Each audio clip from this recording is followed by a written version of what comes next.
Assalamualaikum sahabat ruang belajar, apa kabar semuanya? Semoga sehat selalu.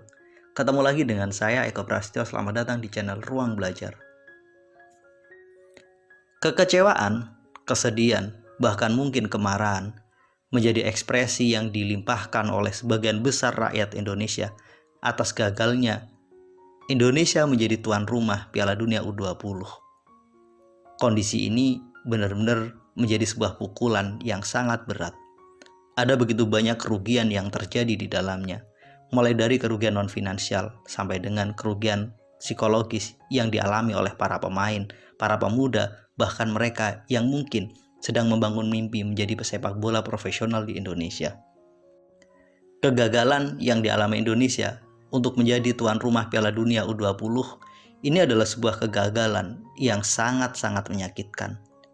Bisa jadi dalam hidup kita pernah mengalami kondisi yang serupa. Melakukan persiapan yang sangat panjang, melakukan kerja keras, melakukan sesuatu dengan sungguh-sungguh, tapi ternyata hasilnya nggak sesuai dengan harapan. Inilah yang dialami oleh para pesepak bola yang tergabung dalam timnas U20 dan semua pihak yang terlibat secara langsung ataupun tidak langsung dalam persiapannya. Mereka telah berjuang, melakukan semuanya dengan sebaik-baiknya. Tapi di titik akhir, ada hambatan kecil yang ternyata menghancurkan semuanya. Ini juga mungkin terjadi pada hidup kita. Setelah semua persiapan dilakukan, setelah semua usaha dilakukan, ada faktor lain di luar kendali kita yang menghancurkan semuanya, dan harapan kita pun gagal, dan kita pasti kecewa. Realitas tentang gagalnya Indonesia menjadi tuan rumah Piala Dunia U20 nggak dapat diubah lagi. Ini menjadi sebuah fakta, ini menjadi sebuah tragedi. Dalam menyikapi kondisi ini, kita punya dua pilihan. Kita biarkan kegagalan ini semakin menghancurkan kita, membuat kita semakin terpuruk, atau kita jadikan kegagalan ini sebagai batu pijakan untuk melangkah menjadi lebih baik. Pilihan ada di tangan kita, pilihan ada di tangan Anda. Jika pilihannya adalah pilihan kedua, mengambil pelajaran dan menjadikannya sebagai batu pijakan untuk menjadi lebih baik, maka mungkin video ini sangat cocok untuk Anda. Di video kali ini, saya ingin mengajak sahabat ruang belajar melakukan 5 hal agar kita mampu mengubah kegagalan menjadi sebuah kesuksesan, agar kita mampu menjadikan kegagalan sebagai pijakan untuk membangun kesuksesan yang jauh lebih kuat.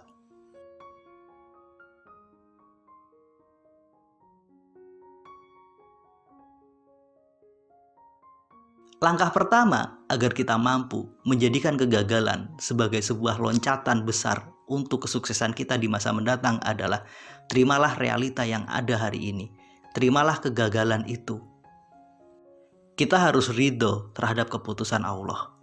Kita sudah berusaha sebaik-baiknya, kita sudah berjuang secara maksimal, tapi realitanya nggak berhasil. Dan memang inilah hidup, kadang seperti itu. Disinilah bukti bahwa Tuhan itu Maha Kuasa. Dialah yang punya kehendak untuk membuat kita sukses atau berhasil. Maka rasanya kita nggak punya alasan selain menerimanya. Kalaupun kita menolak realita itu, toh kenyataan nggak bisa diubah. Yang ada adalah rasa sakit. Menerima realita membuat kita sedikit lebih lega. Menerima realita atas kegagalan itu adalah langkah awal agar kita mampu melakukan perbaikan diri. Tanpa penerimaan, nggak ada perbaikan diri.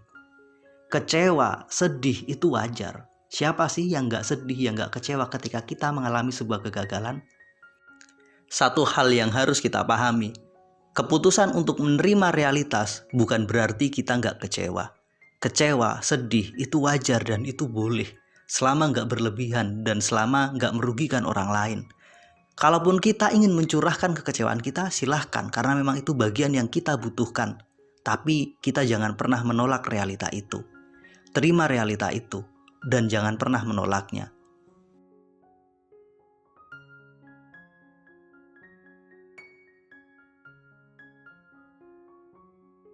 Yang kedua, jika kita mengalami sebuah kegagalan, jangan pernah menyalahkan orang lain. Ambil tanggung jawabnya. Karena inilah cara terbaik agar kita bisa memperbaiki diri. Sayangnya, sikap kesatria untuk berani mengambil tanggung jawab atas sebuah kegagalan yang terjadi di negeri ini sangat minim contohnya. berbagai tragedi sepak bola yang pernah ada di Indonesia, itu nggak ada sama sekali satu orang pun yang berani bertanggung jawab. Semua lempar tangan, semua saling menyalahkan. Mulai dari tragedi Kanjuruhan sampai kegagalan Indonesia masuk ke Piala Dunia U20, nggak ada satu orang pun yang berani memasang badan dan mengatakan, saya minta maaf dan saya bertanggung jawab. Semua saling menyalahkan. Saya berharap tindakan itu nggak kita contoh dalam kehidupan sehari-hari kita. Kalaupun kita mengalami kegagalan, jangan pernah menyalahkan orang lain. Ambil tanggung jawabnya. Kegagalan itu terjadi mungkin karena saya kurang serius. Kegagalan itu terjadi bisa jadi memang sudah menjadi takdir yang kuasa. Dan saya siap bertanggung jawab atas kegagalan itu. Keberanian mengambil tanggung jawab adalah sikap yang sangat kita butuhkan agar kita mampu memperbaiki diri. Tanpa keberanian untuk bertanggung jawab, nggak akan ada perbaikan.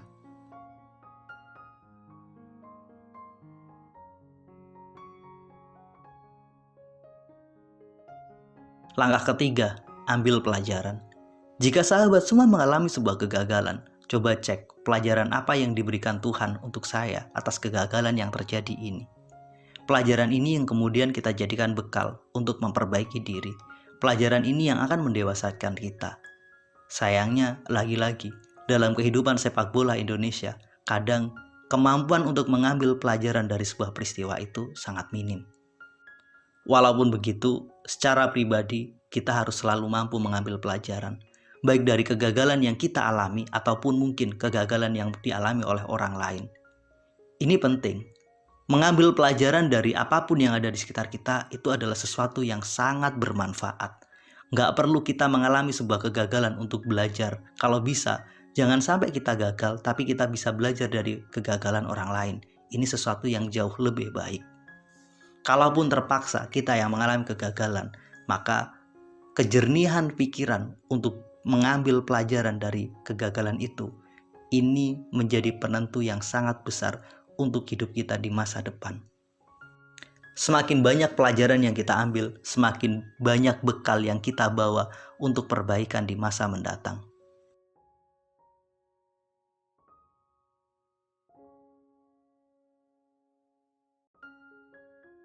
Kegagalan itu bukan akhir, kegagalan itu bukan garis finish. Kegagalan kita pilih sebagai sebuah start awal lagi. Kita memulai lagi, kita memulai semuanya dari nol lagi. Sikap optimis harus kita kembangkan dalam menyikapi sebuah kegagalan. Ketika kita pesimis terhadap sebuah kegagalan dan menganggap ini sebagai akhir dari semuanya, maka sebenarnya yang membuat semua berakhir bukanlah kegagalan itu, tapi sikap kita. Ketika kita bersikap ini adalah akhir, kita pun gak bertindak. Karena kita gak bertindak, maka semua benar-benar berakhir. Ini juga berlaku untuk diri kita dan untuk situasi di Indonesia saat ini. Bisa jadi kita gagal menjadi tuan rumah tim U20, tapi ini bukan akhir dari semuanya. Kita harus bersikap optimis bahwa jika kita mampu memperbaiki semuanya dengan sangat sungguh-sungguh, kita pasti bisa menjadi lebih baik. Sikap optimis ini harus ada pada semua orang, termasuk pada diri kita. Ketika hari ini kita menghadapi sebuah kegagalan, apapun bentuknya, kita harus yakin, suatu saat nanti kita pasti sukses. Suatu saat nanti kita pasti berhasil.